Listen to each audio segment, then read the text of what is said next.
Alrighty, welcome everyone to another edition of the GSMC College Football Podcast, brought to you by the GSMC Sports Network. I am your host, Tommy Brzee. As always, it is Monday, May 27th, and we have a great show for you today. We're going to start talking a little bit about the House settlement that we had some trouble with on Friday, which we'll get into here in a second, actually. And then we're going to jump into Jaden Rashada and how I think this lawsuit is not only something that the sport needs, but is very, very important for the future of the sport and how it's handled. And then we'll get into a little bit of talk around Jim Harbaugh. There was an interesting piece made by John Talty as well as Aaron Ketiyian. I'm doing my best. I apologize if I messed that up a little bit. But they wrote a nice book about some of the different things happening in college football during this crazy time that we're all in.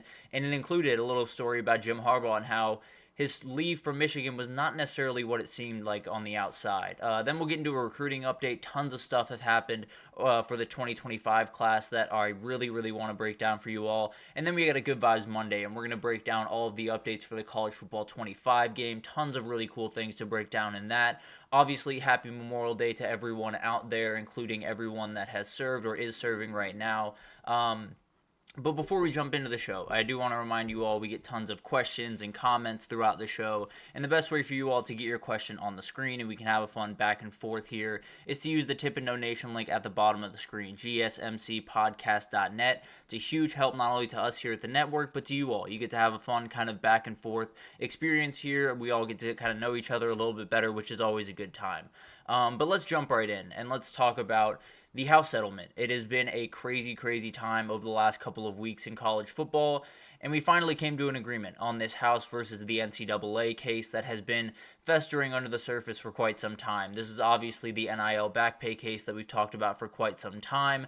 I wanted to break this down just kind of bare bones right now. We will revisit it tomorrow. We are going to try to redo what we did on Friday, which did not go necessarily the way I had planned it. Some audio issues on my end, but we have that totally fixed. We will be back with Andrew Tate and Samantha Genzer tomorrow to talk about all of this stuff, but wanted to break down just what this agreement is and just what you can kind of expect from it going forward. So a couple of the big time things is amateurism is fully dead. The idea that college sports are going to be amateur at this point is a thing of the past. And frankly, it's probably been that way for the last couple of years, but this is the final nail in the coffin there. There's going to be, schools paying players. It's $20 million per school per year across the entire athletic department. Now, there are some ers and ahs in there that make it a little bit more interesting and a little bit more precarious for the future, but the reality is amateurism is gone, and frankly, I think it's a good thing. I fully understand that some of the great things about college sports is the idea that these kids aren't getting paid, that they're doing it for the love of the game, that all of this stuff is above board and the way that you like to see sports go. But the reality is there has been a very, very, very long time where the people that were actively bringing in money for universities were not getting compensated for the money that they were bringing in. The players in football, in basketball, in women's basketball, it doesn't matter. All of these kids play a part in bringing in what is an insane amount of money into these schools over the past, however long, 55 decades, 4 decades. I mean, it's been incredible what these kids have done for these schools, and at some point they were going to come get theirs. At some point, after the first TV deal was signed in college football, this was always an inevitability, at least in my eyes, and I think it's not a bad thing. It's obviously a different thing. It's going to be very weird, but the reality is we're fighting a battle that we don't really need to. I understand there's worry about smaller sports, and I fully get that. I'm not necessarily saying that all smaller sports are going to be more than fine in all of this. I think college football will be, but there is some precarious situations that will come in athletic departments. But just talking about college football, this will not impact you much. Obviously, some of your players will get some more money, and maybe this will create some division in locker room, although that's more up to the coach and the culture around that place than anything else. But the reality is this was something that not only was going to happen at some point, but needed to happen. There was far too long that we were allowing college sports to work as, you work 85 hours a week and work your butt off and wake up early and get workouts in and then go out in the field on Saturdays and give everything you have. and you get paid nothing for it. And I understand you get a scholarship. I understand that's a great thing that not everyone has the ability to get. But the reality is that's not the amount of money that they're actually bringing into the school. In fact, I think you'd be just astounded to hear what the number would be for a lot of these athletes around the country for what they've done for athletic departments. But let's break down kind of the specifics of this, because it gets a little bit interesting. It gets a little bit sketchy as we kind of get a little bit deeper into this. And so, as I said, it's $2.8 billion to former athletes from 2016 to 2020. Now, I'm sure you're wondering right about now, what about the guys 2015 and before? I don't know. Frankly, I think a lot of them are calling their lawyers right about now and trying to get their ducks in a row. But that's something we'll deal with as we come. 1.6 of that 2.7, 2.8, it's kind of somewhere in between those two numbers, will come out of the distribution that is given out to all of the schools in the NCAA. So every single year, the NCAA brings in a ton of revenue, and they split that among the teams, at least some of that, among all of the teams in under their umbrella.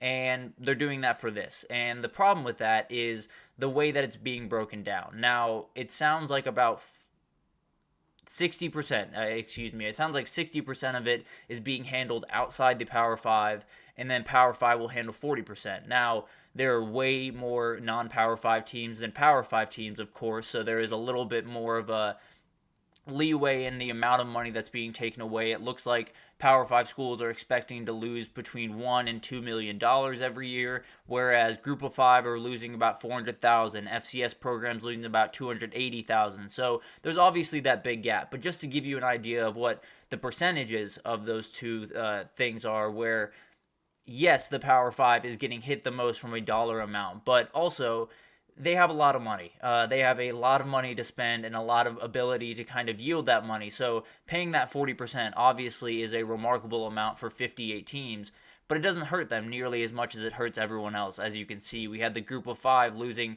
almost 1% of their annual budget for their athletic department. FCS losing over 1%, about 1.32, and then the very, very low colleges that I believe do not have college football programs are losing about 1.68, and obviously that creates a little bit of a problem. There was a way to do this equitably that the CCA 22 conferences sent in, where it was 0.88 from everyone. It would be the Power 5 paying about 58%, so it gives you an idea of what the gap is in that the money in the Power 5 compared to the Group of 5 compared to the FCS. So everything seems to be kind of set in stone, and that's just kind of the way it's going to be. But one of the bigger impacts in this, obviously the money impact, is going to be something that we're going to be touching on a lot, and there's going to create some very tough decisions for a lot of athletic directors out there. But the reality is, let's focus in on football. We will get to all the other sports, especially tomorrow with Samantha on. Definitely want to get her thoughts on this. But one of the big impacts is on roster size more than anything else. Right now, a football team can have 120 guys, but they can only have 85 scholarship guys. Now, the roster has shrunk to 100 guys, but also with that, scholarship caps have been done away with. So you can kind of play around with that as you see fit. And that creates a lot of questions, as most of this stuff does. Obviously, you want all of your football players on scholarship, and they have the money to put that forward. Now, where does that come from? That's a totally different question that we got into a little bit last week with private equity and some different options. But the reality is, when you're looking at these programs and you're looking at football can handle 100 scholarship players, no problem. That's not an issue. They could handle 120 with no problem. The reality is, this is something that probably needs to happen across many sports. Right now, baseball teams are limited to 11.7 scholarships per team on a 39-team roster. So, or 39-man roster, excuse me. So, they're very much going to need that, little bit of boost. And the problem with that, or not necessarily a problem if the money is right, you have to add that to the women's sports as well. Title IX is still very much a part of this. It needs to be a part of this. It is the reality of college sports, and the longer that we, push that under the rug in these discussions, the longer it's going to become a problem. So that's something that has to change. Well, if you add, 15 to football and 12 to baseball, or whatever way you add it, a couple to basketball, you have to add all of those over to women's sports as well. Now, the funding for that might be a little bit tough, and maybe there is some decisions made there that are not super popular. Hopefully that all of that money comes through, and maybe this ends up helping women's sports in the long run, which would be an incredible thing. But there are some very, very interesting decisions that are going to be made, not only on specific teams with rosters and with the way that they break down their scholarships, but as an athletic department as a whole, trying to break down how this all looks, how this all works in the future, and how you're going to split up that money, because I bet the majority of it is going towards those college football teams.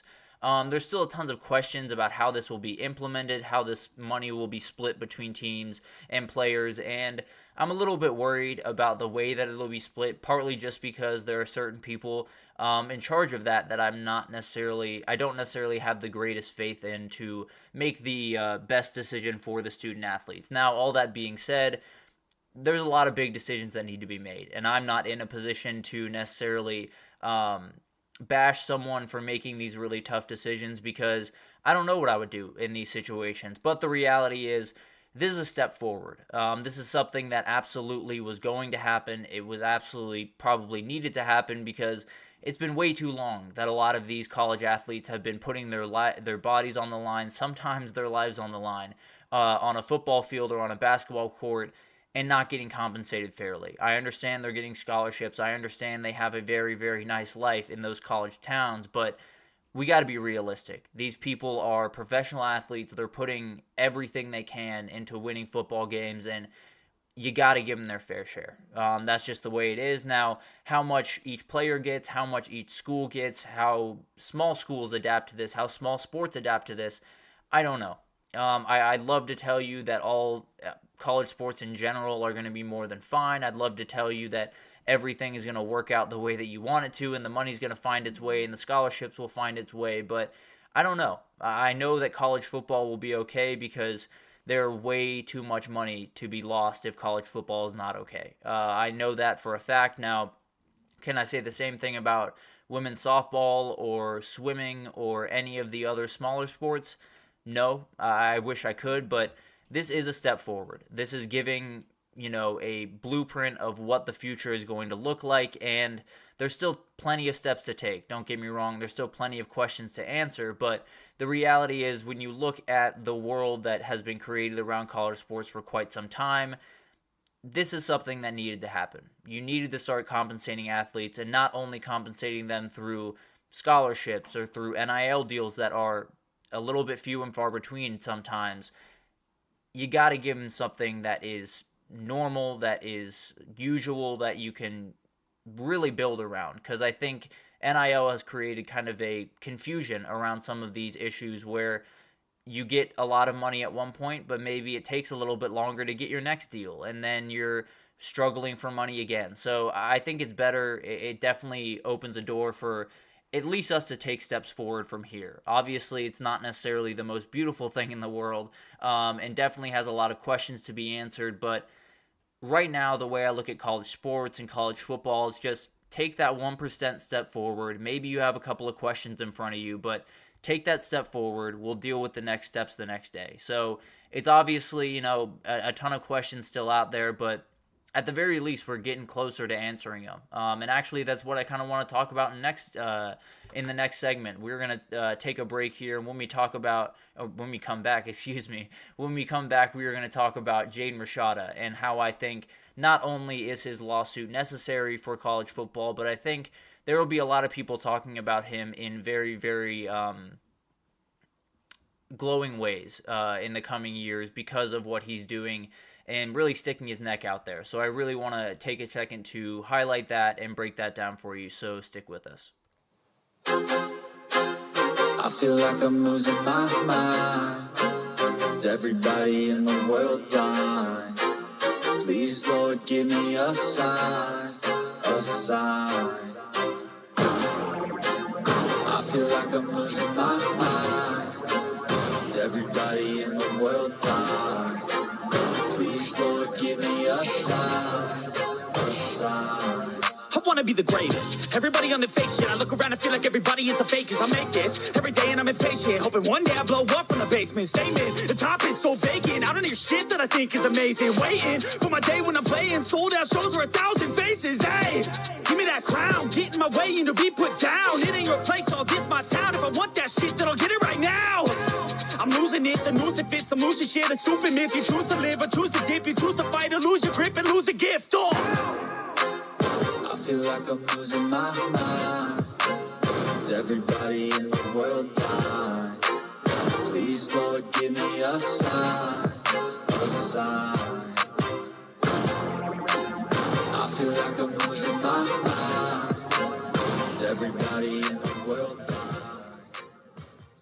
Alrighty, welcome back everyone. We just talked about the House versus NCAA case, broke down kind of the bare bones of that and what it kind of looks like in real action. We will break that down tomorrow when we have Andrew Tate and Samantha Genzer on. Hopefully we will break that down with audio so it's not annoying for you all and you're not just listening to me talk to myself. But let's break into segment number 2 here and talk about Jaden Rashada. This is a lawsuit that obviously shook the college football world. He has sued Billy Napier as well as a big booster and a former employee for an NIL deal that went sideways. And there is a number of different things to unpack here, but a lot of the stuff is really just goes back to one big time principle, which is this NIL system is broken, and it's broken every which way from Tuesday. So I want to break down why Jaden Rashada is doing something that is not only necessary, but super important to the future of college football. I understand that there is going to be a ton of people saying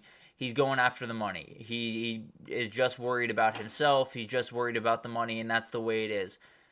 I promise you, that is not the full driving force behind this. Now, if I'm him and there is a signed contract saying I'm owed $13.8 million and I'm not getting any of that, I'd have a problem too. I'll be totally honest with you. I would probably be in his situation as well. But the reality is Jaden Rashada has put himself in the national spotlight.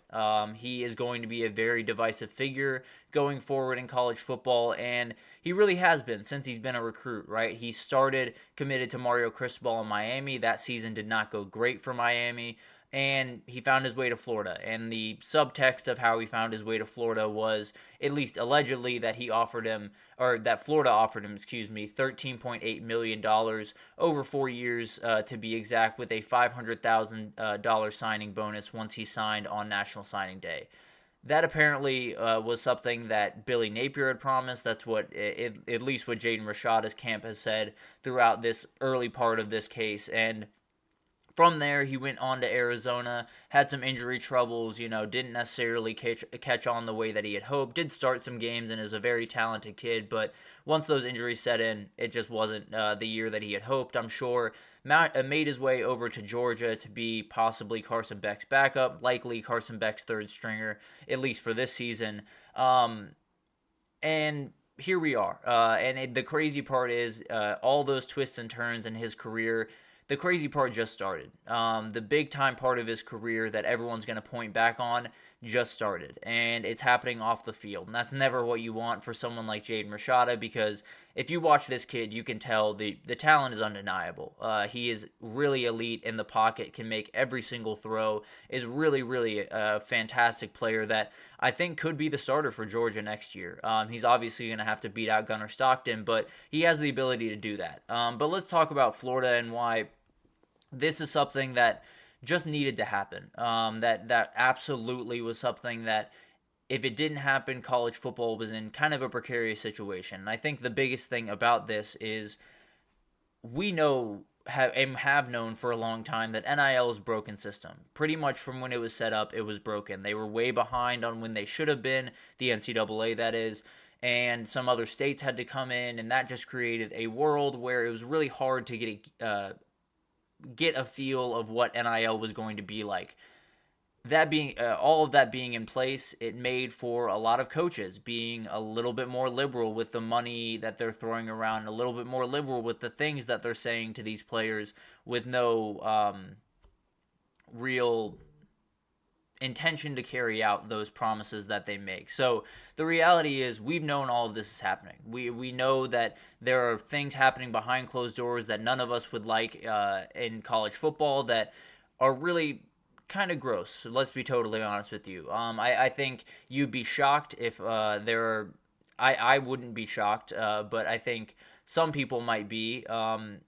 There are a number of kids around the country that are calling their lawyers right now. They're calling their agent, their lawyers, their parents, and seeing if this is something they want to pursue. Now, obviously, not every kid has the grounds to sue by any means. Obviously, not every kid wants to get involved in in something like this, because Jaden Rashada, for as crazy of a thing this is, he put himself fully out there. Everyone knows the name Jaden Rashada in college football now, and you probably didn't a couple of weeks ago. Maybe you did if you're really plugged into recruiting and all that type of stuff, but the reality is this guy just became the poster boy for NIL and some of the problems with it. And I think one of the biggest things that I've talked about on here for a number of times is this revolution of player empowerment and how it is very important to the future of the sport. It's very important to make sure that the players have as much of a seat at the table as they possibly can for the decision making for the future of the sport.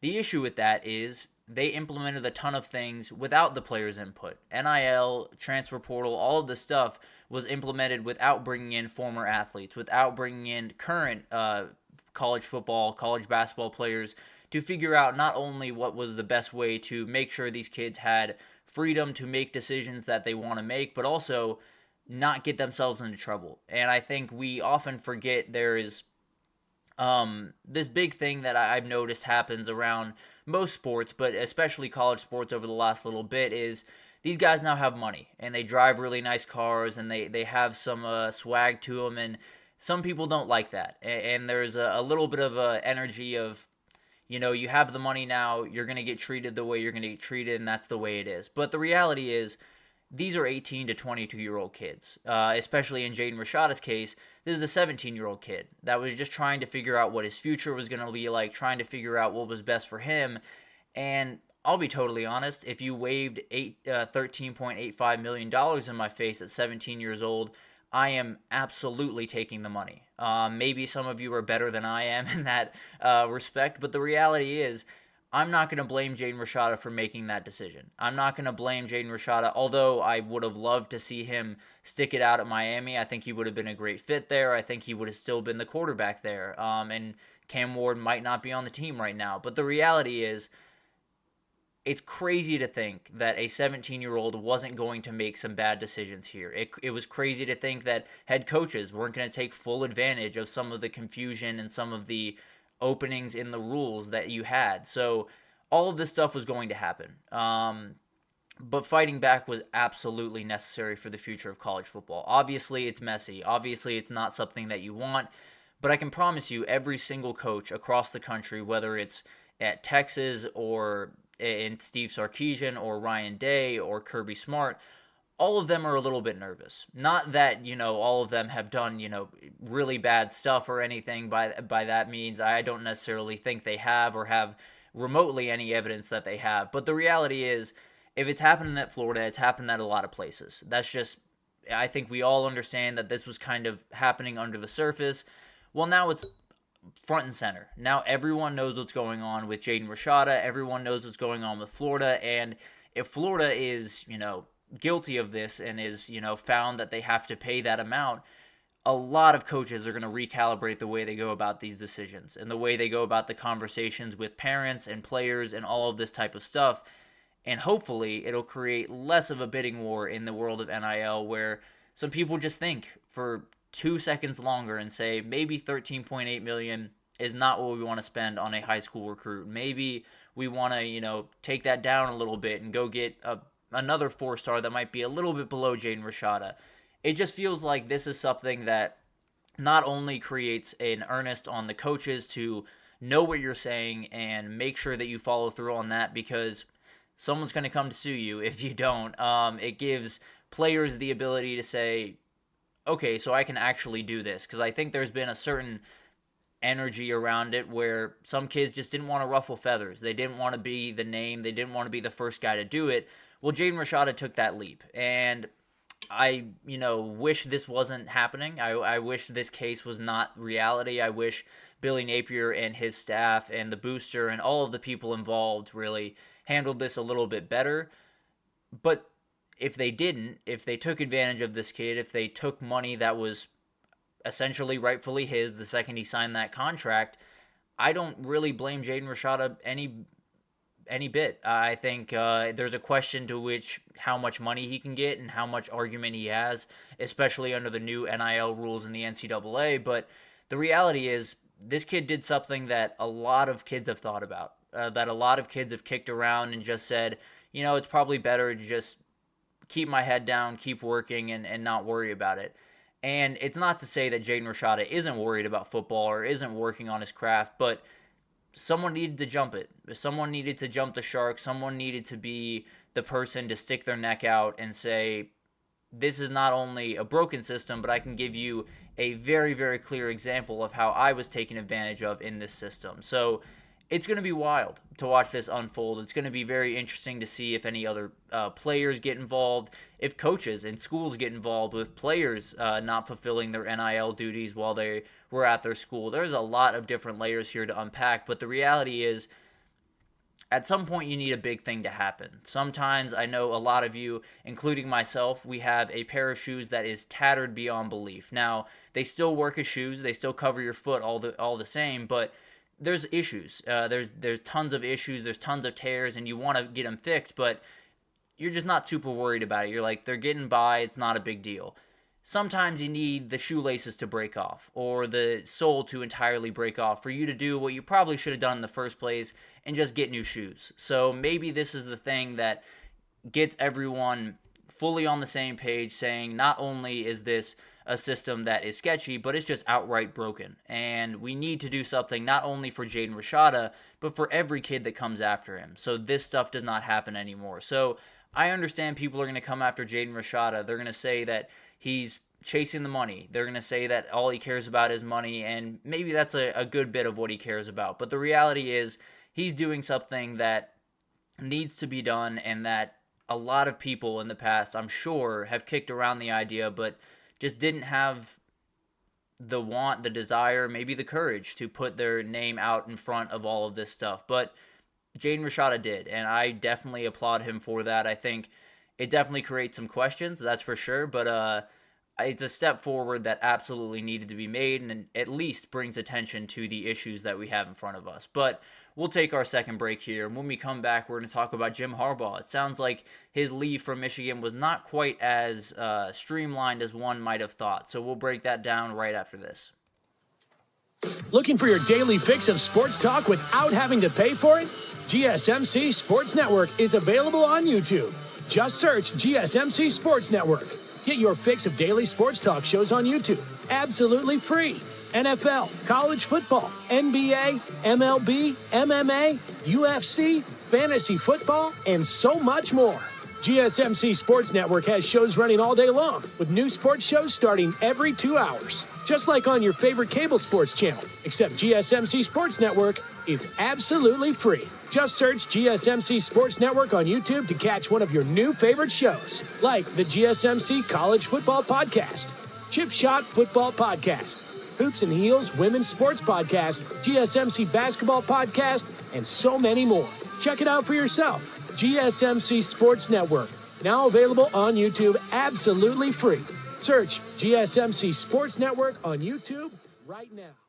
Alrighty, welcome back, everyone. We just talked about Jaden Rashada in that case against Florida, and how I think, although it creates a lot of questions and is not necessarily something you want in college football, is something that is super important to the future of college football for not only Jaden Rashada, but a ton of guys coming after him. So we'll break that down more and more as details come out about that case. But let's talk about Jim Harbaugh. And a very, very interesting story came out from John Talty as well as Armen Keteyian.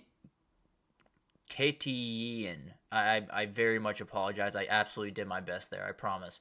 But they released a book entitled The Price, What It Takes to Win in College Football's Era of Chaos. And I think that's something that we all are interested in, right? There is definitely a big-time confusion of what the right formula is to win in this new era, and he told a ton of very interesting stories about the new things that have happened. They include details around Nick Saban, Jimbo Fisher, Lane Kiffin, Jaden Rashada's lawsuit, some of the stuff that built up into that, and then Jim Harbaugh and the end of his time at Michigan. And to me, this was the most interesting part of all of this. And obviously, there has been a ton of questions about Jim Harbaugh. A lot of people thought he just wanted to go to the NFL and was going to jump at the opportunity.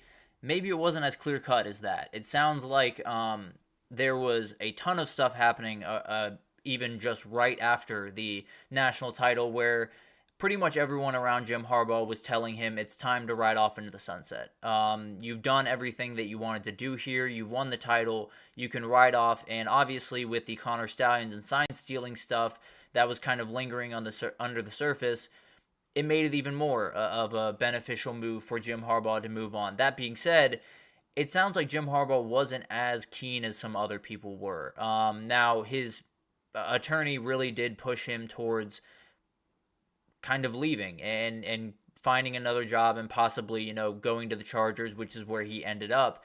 And the interesting thing about this is the attorney in all of this, Jim Harbaugh's attorney, definitely came forward and was very, very honest about the way that he felt this was going to go down if they let this kind of roll out. He said, he told Don Yee, who is Jim Harbaugh's agent, he basically said, if he comes back to Michigan, he is going to get punished, and they will do everything in their power to punish him, and do it to the best of their ability, whether it's 4 games or 6 games or whatever it looks like for the next season. He was going to be suspended for games, and they were going to make sure it was as many games as they could get over.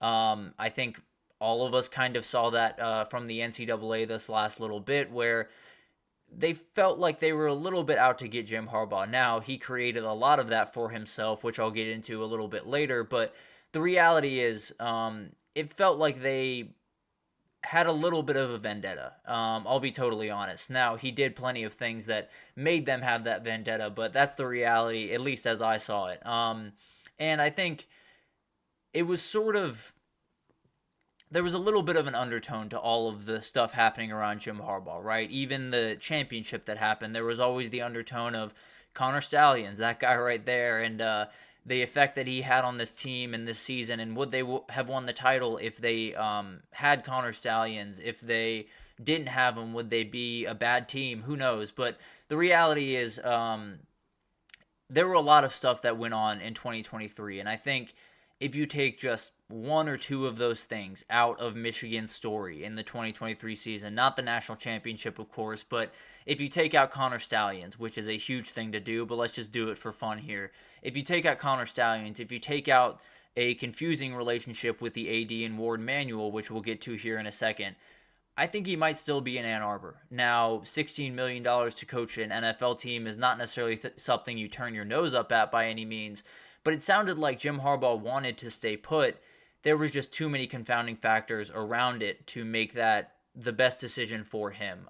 So during this time, he went on kind of a 2-day vacation, kind of like Nick Saban did with his wife, and he talked to one of his longtime friends, Todd Anson, and basically it was just a rant. It was essentially just a big-time rant against, not necessarily against, but just talking about Ward Manuel, that guy right there, the AD over at Michigan, and saying it just felt like he didn't have his back the way that he would have liked, especially coming up on some discussions where Ward Manuel is going to be a huge part of those in making what the negotiating with the NCAA is probably the best way to put it, putting it in their hands rather than the NCAA hands. A lot of things could have happened, and Ward Manuel would have been the person to make all that stuff happen. So if from Jim Harbaugh's perspective, he felt that Ward Manuel wouldn't have been too kind to him in those discussions, I don't necessarily blame him for being a little bit worried about that. Tony Petitti obviously was going to have to suspend him at some point,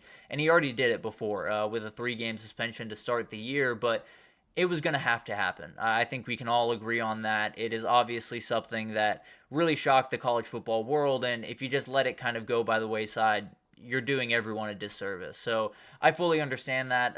It sounds like Jim Harbaugh, right after that outburst to Anson, as it was put in this book, he took his interview with the Chargers, and it just felt like everything kind of fell into place from there. It felt like he had a ton of really, really confounding factors in this, where he wants to be at Michigan. He is a Michigan guy. He played for them. He is, everything about him is Michigan. But the reality is, sometimes you got to just make decisions that are somewhat self-preserving, somewhat are just the better decision for you. And I'm sure it helps that that is the franchise that he played for. So a lot of things went into this. But the reality is, it sounds like Jim Harbaugh was not as keen to leave Michigan as, honestly, I thought. I thought it was really just a matter of the right NFL job opening up. And once the Chargers did, I definitely felt like he was running to those offices to get that job. Now, I'm not saying that he was not very keen on getting that job or very interested in that job, but it sounds like it was a little bit more of a murky situation. Michigan offered him a good contract to make him the highest paid coach in the country at about $11 million a year, which has since been jumped by Kirby Smart. But the reality is, there were a lot of confounding factors in those last couple of days. It wasn't just, get me an interview with the Chargers, get me an interview with every team out there and see where I land. It was really, him fighting between two parts of himself. The part that really wants to continue what he started at Michigan and really wants to keep that tradition rolling and be one of the top coaches in the country, easily number 2 behind Kirby Smart. But also, with all of the stuff happening around that program, all of the stuff happening around him, and the worry that if you come back, get suspended for 6 games, don't necessarily have the year that you had, are those offers going to come through the same? Is all of those confounding factors led him to LA. And I think, frankly, he made the right decision for himself, especially with all of the stuff going on around him. Being able to get rid of that headache is huge. Now, the question obviously will be, what if? What if I'm glad the Connor Stallions thing was figured out, but what if it wasn't? What if we had no idea that that was a part of their championship run, and Jim Harbaugh looks like just one of the best coaches ever, and that team looks like one of the most interesting teams of all time, where it's not necessarily the most outright talented, but a lot of leaders, a lot of tough guys, a lot of people that do the things the right way. And I don't know, it's going to be a what if, and it's a very, very interesting what if, because who knows what would have happened to Michigan if Harbaugh was still there. I mean, I frankly think they're in a really good position with Sharon Moore going forward, but it would have been a fascinating storyline to see Jim Harbaugh going back to Michigan after flirting with the NFL for a 4th time, finding his way back to Michigan. But it sounds like some confounding factors just got in the way of that. So it's very, very interesting. It's one of those things that is always going to be a what if, is always going to be a hypothetical, but is definitely one that I think Michigan fans will start to unpack here pretty shortly. If Sharon Moore doesn't necessarily hit the way they want to, they'll be thinking about this. If the next 5 years don't go the way that they wanted to, they'll be thinking about this. And it's obviously not the situation that you want Jim Harbaugh to be in to make this decision, but sometimes it's a little bit about self-preservation, and he found that in LA. So obviously a very interesting story. Doesn't necessarily change anything for the future. It just is one of those things. You got to wonder what if a couple of these things didn't happen, and the Michigan story is a little bit cleaner than it is today. But that's a very interesting thing. We'll definitely break down how Sharon Moore is doing, and maybe if that starts to creep into some fans' mind around there. But we're going to take our 3rd break here, and when we come back, we're going to talk about recruiting. Tons of stuff have been happening around the country. We're going to take you around to some big-time decommitments, some quarterbacks that are still out there to be had, as well as some big-time camps that are coming up. So we'll break all that down right after this, so stick with us.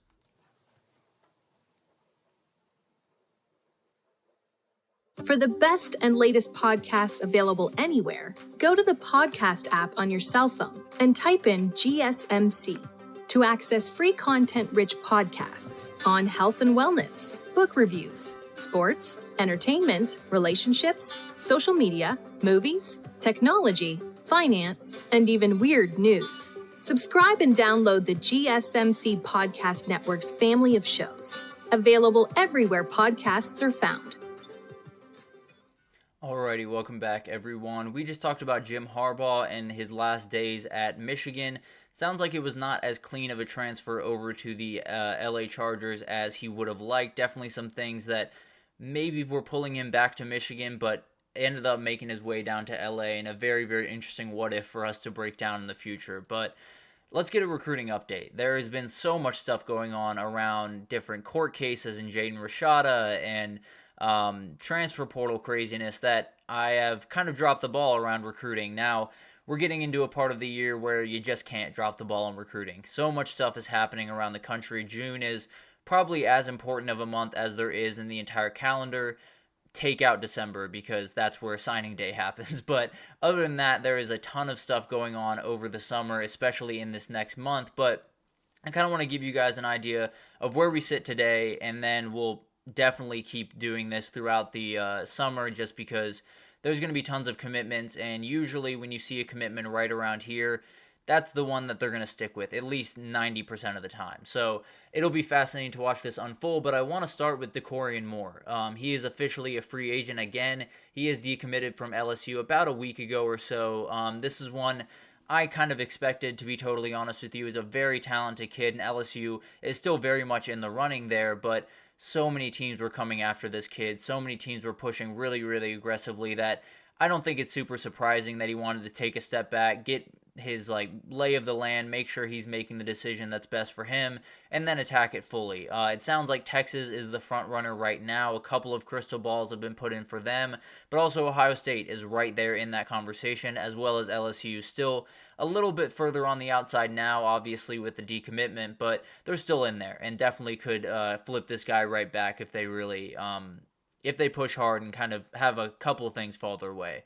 Also with Texas, you have a couple of guys that it looks like Texas might be able to put together one of the best wide receiver class we've seen in quite some time. They are leading right now for 3 different 5-star wide receivers, the number 1, the number 3, and the number 4 guy in the country in Decorian Moore, obviously. Then we have Jamie French, a fantastic player that used to be a Bama commit, and Khalil Lockett, a very, very talented wide receiver.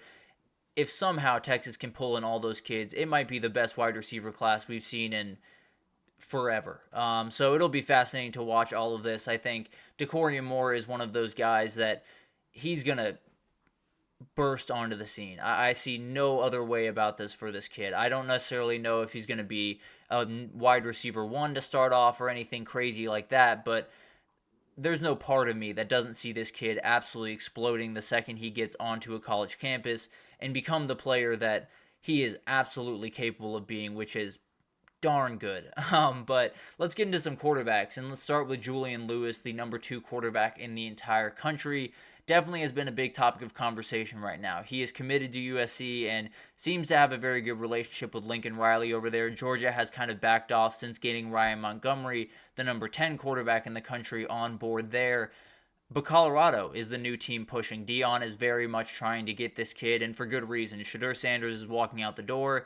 If he walks into Colorado next year, he will be the starter as a freshman. I have very, very few doubts about that, partly because of the quarterback depth they have there at Colorado right now, but he also might do that at USC. Who knows? Miller Moss and Jaden Maiava are both very good quarterbacks, but this spring has not necessarily been what either of them wanted it to be, and it'll be very curious to see what they do this upcoming season, because USC could be a place where a quarterback position is wide open after this year. So definitely watching Julian Lewis. I think he's someone that I'm expecting to stay at USC, but who knows? Dion's capable of pulling off some pretty remarkable things. But the top 11 quarterbacks are off the board, and the reason for that is Madden Iamaleava, the brother of Nico, has made his decision. He is committed to UCLA. This is as big of a commitment as there's been in this entire cycle thus far. Obviously, Bryce Underwood going to LSU is right up there, but when you talk about UCLA, they need something. They need a spark plug to start this new era of Bruins football, and this is the guy to do it.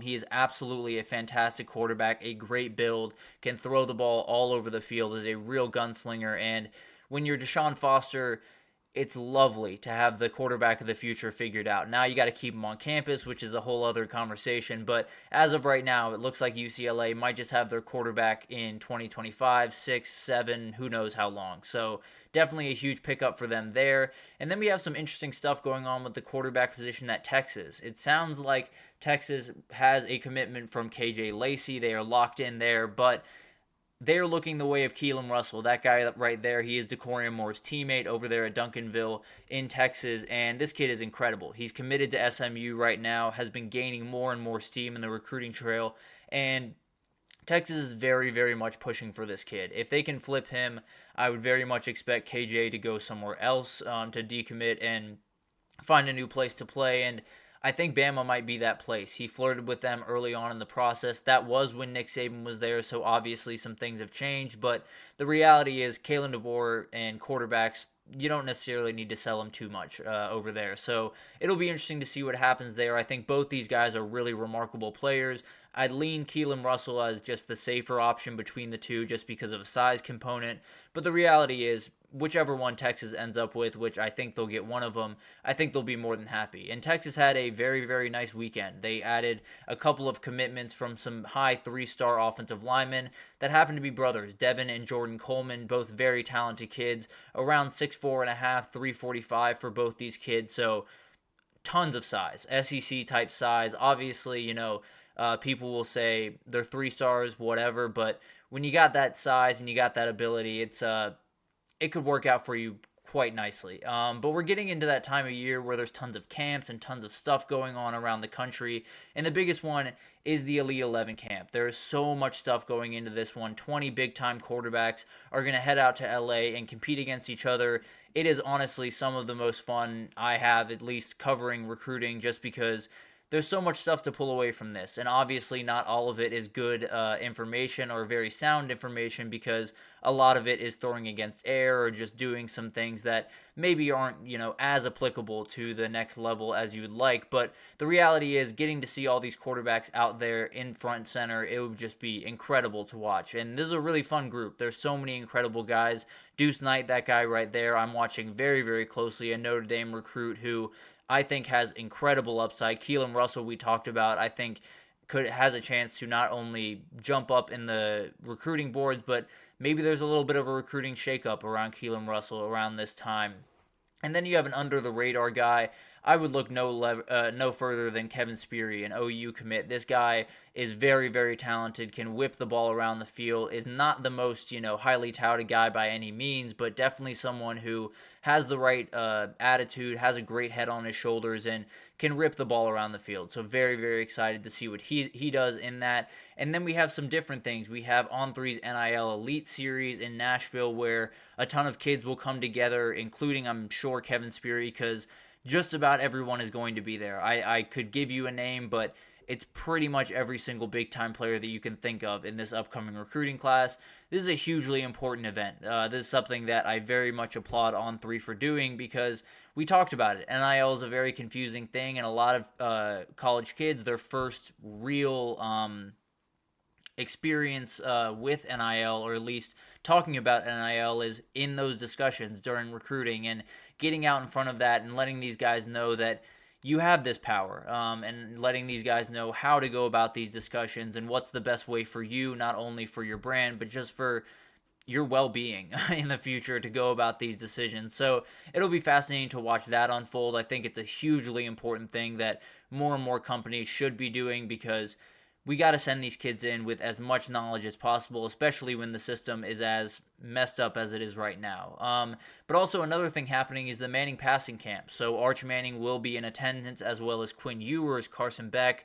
I believe Blake Shapen, I know, is going to be there. Jackson Dart's going to be there. Tons of SEC guys, tons of guys across the country. But those guys will be huge for some of the kids coming in. This is a little bit more of a younger kids, kind of young high school, middle school level kids for the most part. But there are some older kids that will make their way over there to learn from all of these guys. And it always makes for some fun social clips. You'll see, Quinn Ewers talking to Jackson Dart, and it'll be a fun thing to kind of break down and see what happens there. Obviously, it's something that is a very highly touted camp, very important camp for a lot of kids. So very, very interested to see what happens there. Recruiting is kicking into high gear. There's no two ways about that. The summer is when a lot of stuff happens. Even this weekend is going to be a crazy time around the country. I know Texas has a crazy recruiting schedule. I'm sure Georgia does, as well as Ohio State. So tons of really, really big things coming in the next couple of weeks. We will definitely keep you updated. Likely we'll do this probably once a week, maybe once every 2 weeks, depending on the news cycle, just because there's going to be tons of stuff happening. Tons of rumors, tons of flips, tons of commitments and decommitment. It's going to be all over the place. So we'll try to break it down as best we can. We will let you guys know all of the updates as we need to get them. I think Decorium Moore is the guy that I'm watching most closely as of right this second. But it'll be fascinating to watch that unfold. But we're going to take our last break here. And when we come back, we're going to talk about College Football 25, give you guys a little bit of Good Vibes Monday to start your week. And yeah, so we'll break down all of the updates for the College Football 25 game right after this. So stick with us.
Alrighty, welcome back everyone. We just talked about some recruiting updates from around the 2025 cycle. So much stuff happening around that cycle. We had Decorium Moore decommit from LSU. Sounds like he might be looking in the way of Texas, but tons of stuff can still happen in that one because this is one of the best players in the entire country. But let's break into a Good Vibes Monday, talking about College Football 25, some updates from that. Obviously, we got the trailer for College Football 25 about a week, 2 weeks ago, and I've been waiting for every and any update that you can possibly give me. I don't care if it's a picture. I don't even care if it's fully real, to be totally honest with you.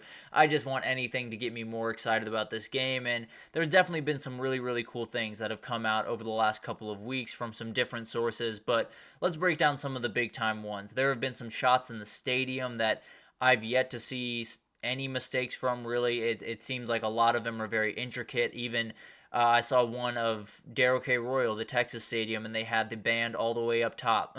So it shows you that there is a little bit of detail being put into these stadiums in particular, and very, very excited about that. It sounds like recruiting is going to be a huge part of the game, and not only, just pulling in kids and hoping that they hit, but it feels like it sounds like 5 stars are going to feel different than 4 stars, and 4 stars will feel different than 3 stars, and so on and so on. So it'll be very interesting. You'll be able to recruit these kids, and maybe you have a 5-star sign and you just can't wait to get him on the field and get his speed and that type of thing. We've heard rumors that you might have some measurables for these kids where you didn't have them in the past, and it would be really, really cool to kind of just get more excited about the players that you're bringing in and how you can kind of utilize them in your team in a dynasty. So it'll be fascinating to watch that. I think another really cool update is around the playbooks. Obviously, we know there's going to be, I think, 134 different playbooks that are designed around the teams. I don't know exactly how intricate they're going to be because I'm sure there are tons of things that coaches were absolutely not giving up to EA during this time, but it'll be really interesting to see these playbooks kind of unfold, especially the option offenses. It sounds like those are being very, very intricate for obvious reasons, a very intricate offense. It sounds like things are going to move very quickly in that. It's going to be really, really interesting, and definitely something that you'll see a couple of guys start to run triple option teams, because there are a lot of ways you can attack a team. And especially if you're giving me a full playbook in a triple option offense, I might just utilize that a time or two. But the best update as far as I'm concerned is that helmets can be knocked off in this game. I think we can all agree that laying into the hit stick and seeing a helmet fly off someone's head, at least virtually, is a very, very fun thing. So I think that's something that everyone can get excited for. I know me personally, I'm going to be laying into that hit stick, hoping to get as many helmets off players as possible, just because that's what we want to see, right? That's football right there. And then there's going to be a ticker at the bottom of the screen. Obviously, not the biggest update in the world, but it is a fun and simple way to kind of get fans more engaged, feel like they're on a big-time broadcast, right? And that's kind of the ultimate goal. Another big-time update was something that happened at the EA headquarters in Orlando recently. Tons of media personalities. Matt Brown, who has been the LeBron James of covering this game as of right now, Chris Vavini and Danny Cannell all made their way down to Orlando because they were invited to play the game. And I have yet to see any update that has been not glowing. I haven't seen anything concrete necessarily that has given us a ton of stuff to look into, but the reality is all of these guys have been astounded with the game. They are incredibly excited about this one, and it seems like it's living up to the hype, at least thus far. Obviously, a lot of that will come to fruition once this game fully comes out, but at the very least, some of the people that love this sport as much as me and you love the game. So that makes me feel a little bit better about the future of it. I think this is a great idea going forward for EA and for a number of different games. Just invite a bunch of big-time media personalities to your studios, let them play the game, and then just let them rave about it for the next couple of weeks, and it'll be incredible to watch some of the new stuff come out. It sounds like gameplay is coming out pretty soon, but we didn't get too much from these group of people, obviously, because you can't just be giving out all the information willy-nilly. That's a dangerous game to play if you're a journalist, but it looked like one of the things that was leased was the matchup screen on the Play Now feature, and it had UCF against USF. And if you're familiar with, some logos for some games, or for what games are called is the best way to put it. The game for Ohio State, Michigan, that type of thing. Iowa State, or what am I saying? UCF and USF is the War on I-4, and that's an incredible name. It's one that I love to no end, and they had that logo in there, and that was huge. They also had the throwback logo for UCF, so it feels like they're doing everything they can, it feels like. Obviously, there is a ton of things that we will only be able to figure out once we see gameplay or once we actually get the game in our hands, but the reality is it feels like they are not cutting corners. They are refusing to let themselves get into the same routine of making the game that they made before, just in a different packaging. So hopefully that comes to fruition. Maybe it's just wishful thinking by me, but it looks like they're doing what is really important for this game. And one of the most important parts of this game, I think we can all agree, is how much swag can I get on my player? How cool can I make my player look? And they're giving you plenty of options to do that. You can pick from different face masks, helmets, jersey options, and most importantly, you can pick different visors, which is the coolest thing in the entire world. The fact that they can't wear visors in college football right now is insane and absolutely needs to change. So I will absolutely have a big-time visor on. I will have a weird face mask, everything in between. Definitely will have my shirt rolled up, which is another thing that you can do. So we'll be looking like Ezekiel Elliott during that 2014 season for Ohio State. So very, very excited about that. I think that's always a really, really fun way to just kind of have a little bit of fun in the game, definitely. And around all of this incredible news that has been coming out around the game, there's got to be some bad news, right? There's got to be some things that are taken away from this game, and it sounds like it starts with LSU. There are a lot of kids that apparently have opted out of this game, around 38 kids, it sounds like, mostly freshmen and transfers that will not be in the game, and I don't necessarily know the reasoning behind that. Dominic McKinley is a fantastic defensive lineman freshman that is over there that has opted out, so to each their own, that's everyone's decision to make. Obviously, LSU fans are a little bit upset because you lose a big chunk of that roster, but at the end of the day, I think it'll be kind of a blip on the radar at the end of the day. More importantly, it sounds like there's not going to be mascot mode in this game. And I understand not many people play mascot mode like crazy and not many people are super engaged in it. But the reality is I need it in the game. I don't play it often, but when I do, it's tons of fun. And it's something that I think just makes that game just a little bit more fun, especially for some of the more casual fans that aren't quite as into, the play calling and don't necessarily know all the players. Playing with some mascots is fun, plain and simple. Also, they don't fully have the ESPN license, so we will not have a game day, technically. We will have some type of pregame show, but it won't be entitled College Game Day. Also, no ESPN scorebook. Both kind of meh changes, to be totally honest with you, but definitely not fully ideal. Also, BCS will not be an option in the Dynasty. It will just be the playoff. I fully understand why they're doing that. Although I don't necessarily love it, I probably would have found my way back to the BCS era if I'm being totally honest. But I think it's going to be really, really interesting to see this game kind of unfold more and more. We're going to get gameplay sometime here pretty soon.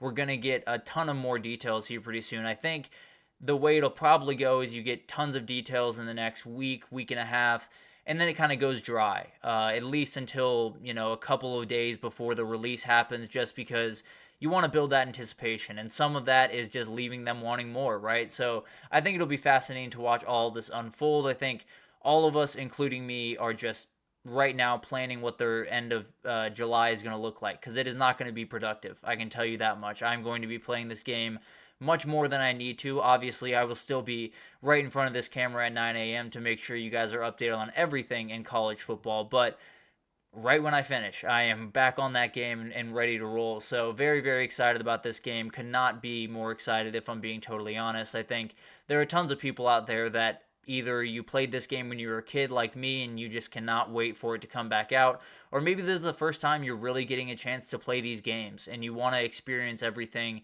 the way that we got to early on. So a ton of really, really cool things happening with this game. I think it's shaping up to be everything that I wanted it to be. Obviously, some things that are missing that I kind of wish were in there, but nothing that is super major, nothing that will really hurt me in the time being, and definitely will be getting a Dynasty going. So excited for this game to come out, and I think I would love to hear any ideas you have for my coach's name in Dynasty, or maybe a player name in Road to Glory. I know I've on here said we did Swarlow's Hyde in the past. We did Ezekiel Chubbnet, who was just an amalgamation of some remarkable running backs. So definitely some great names out there, some great things to pull from, but would love to hear not only what you guys are doing on the game, but if you have any suggestions for my coach's name or my Dynasty team or my team builder on this game, I'd love to hear them. So it'll be fascinating to watch this game get closer and closer. I know for me, it's just counting down the days at this point, so cannot wait for it. I think a lot of us cannot wait for it, frankly, but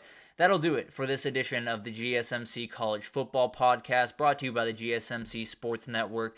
Your support means a lot to us, so please remember to subscribe to the show, leave a positive review. It does make a huge difference for us. Also, follow us on Facebook, Instagram, TikTok, all of the social pages for every update you could possibly need. We have so many people doing incredible work across every single sport in this country, so cannot wait.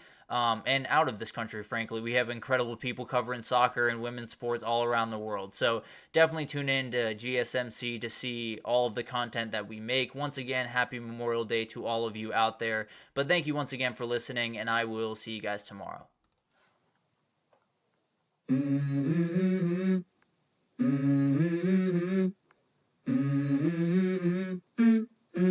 Let's go. I wake up to a little bit of drool on my pillow, feel like it's